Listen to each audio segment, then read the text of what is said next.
Some call it pond scum, others algae, but soon it could be known as biofuel.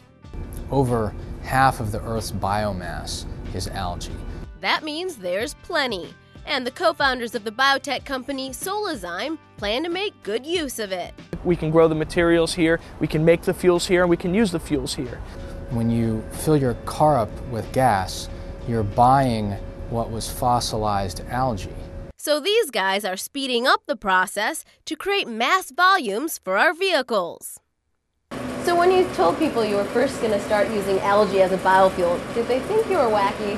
Yes, they did. In 2003, when we went out to raise money for Solazyme, we couldn't find a venture capital firm that had ever heard of the concept of a biofuel. We were before our time.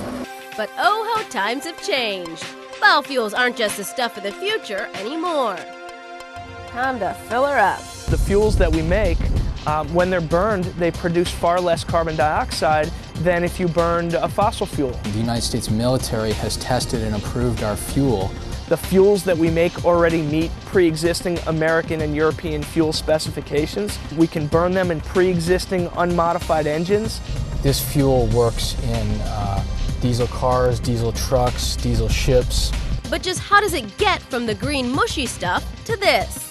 It all starts in the science lab. The key here is that the algae, they grow very, very rapidly. And so you can go from a colony on this plate to a flask of algae like this to a very, very large fermenter in a matter of a few days. So it's essentially doing in the course of a few days what takes hundreds of millions of years geologically to make the oil. To get algae to grow in massive fermentation tanks, they feed it sugar. When you feed them a lot, algae get fat.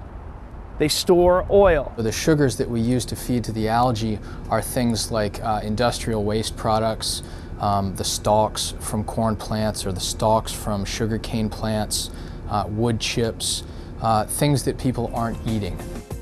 Another good bonus, unlike biofuels made of corn or soybean. So why aren't we seeing algae fuel at the pumps?